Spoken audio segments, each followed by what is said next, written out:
What is up, all my people on my Substack and on my YouTube channel who are watching this video? Thank you for joining me. My name is Christopher Ely, Professor Ely from the Thinking Class with Professor Ely. I know a few weeks ago I said I'd be posting videos periodically, and I haven't really been doing that. And the reason why is because, as I've said several times before, I am not the most techno savvy person.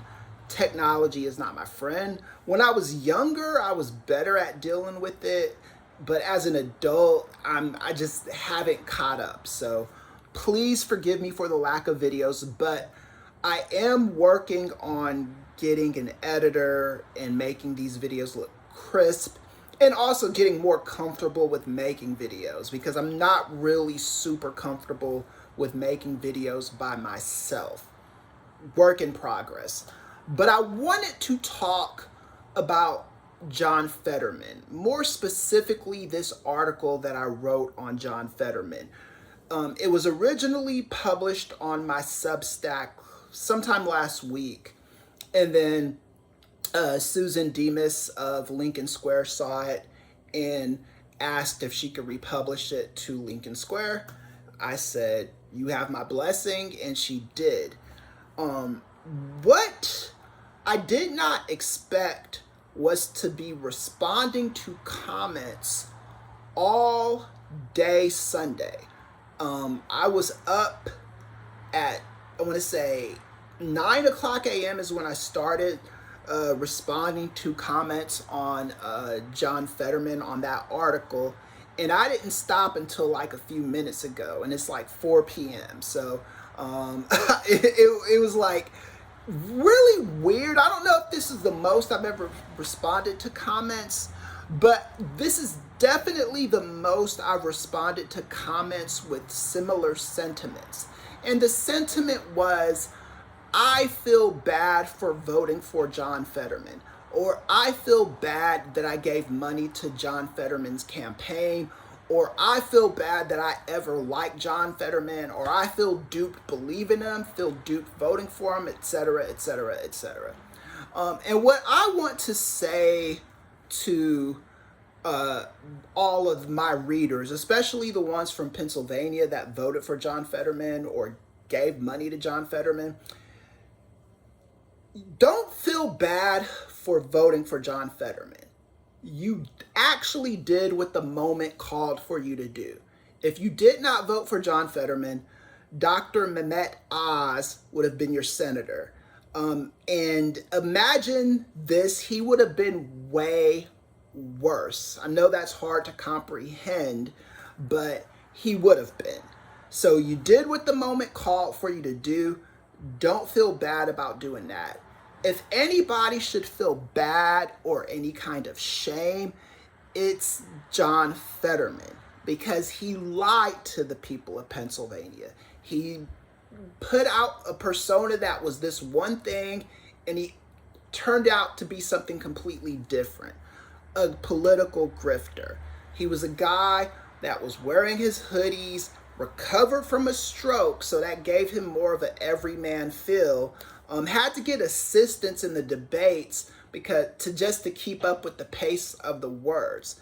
And he still beat Dr. Oz. So that's how pathetic Dr. Oz was.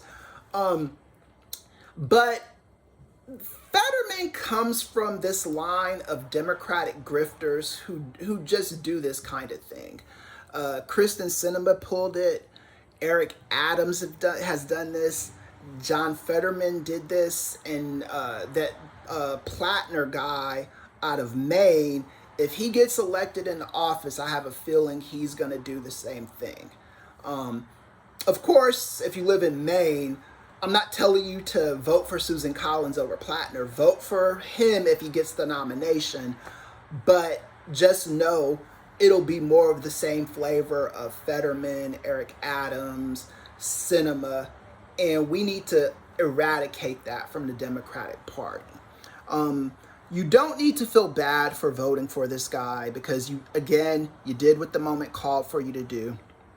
And yeah, just every single comment this morning was just me commenting, comment after comment, just I feel bad, I feel duped, and yeah, it made me feel bad, and it compelled me to make a video to address these people, because I understand the feeling, but again, if you didn't vote for him, you would have gotten Dr. Oz, and Dr. Oz would have been worse, because Dr. Oz has multiple degrees. He's a doctor, for crying out loud, and he is playing this Trump grift game, you know.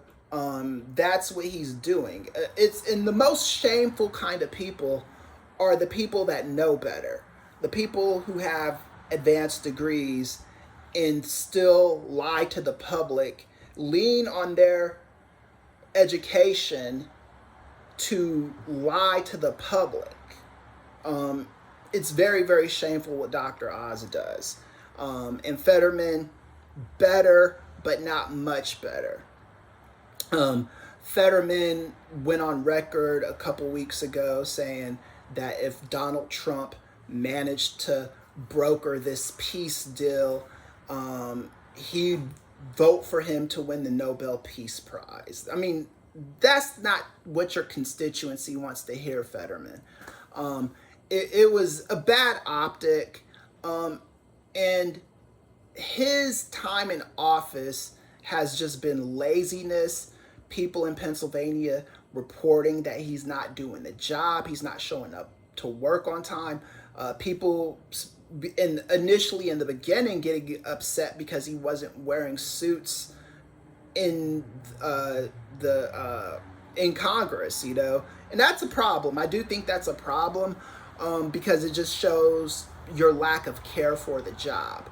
And if Fetterman has health issues, God bless him. I feel bad for him, but that means he should do the honorable thing and step aside. I know about health issues because I had brain surgery a few years ago, and I'm still trying to get my balance back from that. And it's been a zigzag road. It's never like a straight line. It's always ups, downs, all the way downs, all the way ups, down. I get it, but I don't work a job where people in a whole state depend on me. I can manage my student load, and my deans at all the schools I work at, they are able to accommodate me reasonably so I can do the job in an effective way. John Fetterman is not doing his job in an effective way, and it really doesn't matter why he's not doing his job in an effective way. He's just not doing it in an effective way, and his constituency knows it. They are complaining about it. Again, I'm not going to say this is the most comments people have given me, but this is definitely the same sentiment across comments that I haven't gotten this before, where everyone, or almost everyone, is saying, I regret giving him money, I regret voting for him, and all this other stuff. And it just speaks to how bad Fetterman let those people down. One of the people on that Lincoln Square article that I wrote said that he has a wife who's working at food banks, and this guy had the audacity to vote for the shutdown, and to play these kind of Republican games that Republicans are playing. It's very, very shameful.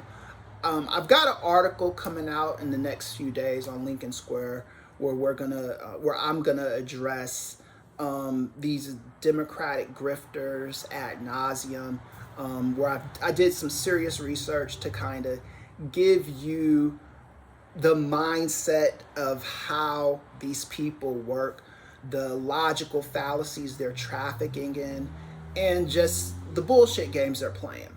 So stay tuned for that. Again, sorry for not making these videos a regular occurrence, but once I get everything in order, they should be more of a regular occurrence. And thank you for joining me today. I will see you guys later. Peace.